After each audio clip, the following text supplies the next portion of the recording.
આ વિડીયોમાં હું એવી વાતો કરવાનો છું, એવા લોકોની ધજિયા ઉડાવવાનો છે ને એવી રિયાલિટી તમને કહેવાનું છું ને, આ સાંભળ્યા પછી તમને એવું લાગશે કે આપણા લોકોની ઓકાત શું છે, આપણા લોકોની વેલ્યુ શું છે.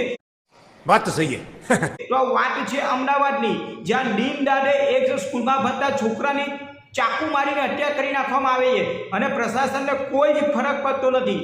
અડધો કલાક સુધી છોકરો લોહી લુવાન હાલતમાં સ્કૂલના કમ્પાઉન્ડમાં તડફડિયા મારી રહ્યો છે. ના પ્રિન્સિપાલ આવે છે, ના મેનેજમેન્ટ આવે છે, ના સ્કૂલના સાહેબો કે કોઈ ટીચરો આવે છે, એમને કોઈ ફરક પડતો નથી. कैसे कैसे लोग रहते हैं यार यहाँ पर. ના કોઈ એમ્બ્યુલન્સને બોલાવતું નથી. સ્કૂલનો એક છોકરો રિક્ષામાં બેસાડીને એને હોસ્પિટલ લઈ જાય છે, જ્યાં એનું મૃત્યુ થઈ જાય છે, છતાંય સ્કૂલના પ્રશાસનને કોઈ ફરક પડતો નથી. એ લોકો તો એવું કહે છે કે આટલી મોટી સ્કૂલમાં આવી નાના નાના બનાવ બની રહે, એમાં કોઈ હુવાપો કરવાની જરૂર નથી. અમે લોકો થોડા તમારા ઘરે હતા એડમિશન લેવા માટે, તમે લોકો સામે ચાલીને હતા એડમિશન લેવા માટે. બડા હરામી હો બેટા. ના ગમતો હોય તો સ્કૂલ છોડીને જતું રહેવાનું, અમે કોઈને રાખ્યા નથી. અને પાછા નફટાઈ જઈને શું કે ખબર છે, વાલીઓ હુવાપો કરશે, 2-3 દિવસ હુવાપો કરશે, પછી ઘરે જે શાંતિથી બેસી જશે, પાછા આ લોકો અમારા સ્કૂલમાં છોકરાઓને મોકલશે. અમને કોઈ ફરક પડતો નથી. અમારી પહોંચ છે કે રાજ્ય સરકાર સુધી અને દિલ્હી સરકાર સુધી છે. તમે લોકો અમારો વાર પણ વાંકો કરી શકશો નહીં. વિચાર કરો, આ લોકોમાં આટલી હિંમત ક્યાંથી આવી? ક્યાં સુધી રૂપિયા પહોંચતા હશે, ક્યાં સુધી લોકોને રૂપિયા ખવડાવતા હશે, ત્યારે આ લોકો આવું બોલતા હશે ને. એક વસ્તુ સમજી લો, કોઈ કશો ફરક પડતો નથી. પાછા અમદાવાદના પોલીસ કમિશનર એવું કહે છે કે અમદાવાદ આખા ભારતની સેફેસ્ટ સિટી છે ભાઈ, જ્યાં દિન દાડે એક છોકરાની ચાકુ મારીને હત્યા કરી નાખવામાં આવે છે. જાહેર રસ્તા પર છોકરીઓની છેડતી થઈ રહી છે. અમદાવાદના ખૂણે ખૂણે દરેક ગલીઓ પર દારૂ મળી રહ્યો છે, ચેન ખેંચી રહ્યો છે, પાકીટ ખેંચી રહ્યો છે, BRTS CMTSમાં ચોરીઓ થઈ રહી છે, રિક્ષા ગેંગનો આતંક છે, રિક્ષામાં લોકો લૂંટાઈ રહ્યા છે. છતાંય આ લોકો કહે છે ભાઈ કે અમદાવાદ આખા ભારતની સેફેસ્ટ સિટી છે.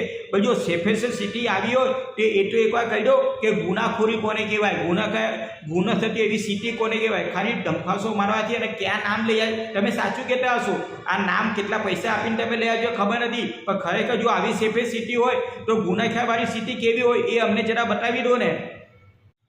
પાછા મણિનગર વિસ્તાર ના ધારાસભ્ય એવું કહે છે ભાઈ ધીરજ જાળવો, શાંતિ જાળવો. ભાઈ ક્યાં સુધી ધીરજ જાળવે ને ક્યાં સુધી શાંતિ જાળવે? ભાઈ બધું હિન્દુએ જ જાળવવાનું ભાઈ. બલાત્કાર થાય તો હિન્દુઓની છોકરીઓ ઉપર થાય, છોકરાઓ મરે તો હિન્દુઓના છોકરાઓ મરે, જે પણ થાય બધું હિન્દુ ઉપર થાય ભાઈ. બાકી બધી કોમે તો શાંતિથી જલસાથી અને ગુનેખોરી કરવાની, એ લોકોને છૂટી છે. બધી ધીરજ જાળવવાની હિન્દુઓએ, શાંતિ જાળવવાની હિન્દુઓએ. ક્યાં સુધી શાંતિ જાળવે, ક્યાં સુધી ધીરજ જાળવે? ભાઈ જે છોકરાએ છરી ચલાવી દીધી છે ને એ વિસ્તારમાં જઈને એ લોકો હેલ્મેટ પેટા નથી, ત્યાં તમે કશું કરી શકતા નથી ભાઈ. અને આ તો ખૂન કરીને જતો રહો. હવે શું કરવાના હતા એ જોઈશું ભાઈ. કેટલા દિવસમાં આ બધી વસ્તુઓ પૂરી થાય છે ને કેટલે સુધી તમે એને સજા આપો છો, અને આ સ્કૂલનું શું થાય છે, શું ફરક પડે છે ખબર નહીં. કેમ કે કશું થવાનું નથી, કેમ કે છેક સુધી પૈસા પહોંચ્યા હશે ભાઈ.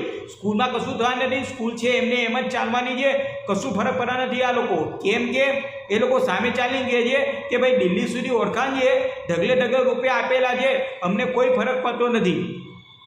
એટલે મારી એક જ રિક્વેસ્ટ છે બધા હિન્દુઓને કે બધા ભેગા થાવ કે ભાઈ હું આ વૈષ્ણવ, હું આ પટેલ, આ વાણી, હું આ OBC SC BST એ બધું છોડીને બધા હિન્દુઓ ભેગા થાવ અને આંખો ખોલો.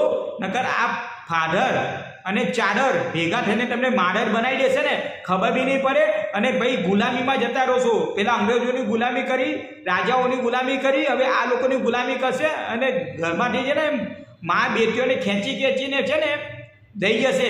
એટલે આવું ના થાય ને એની પહેલાં જાગી જાઓ, બધા હિન્દુઓ ભેગા થાવ ને તો આ લોકોની આંખો ખુલશે. નકર તમારા લોકોનું આ લોકો છે ને કચ્ચા ગાન બોલાવી દેશે.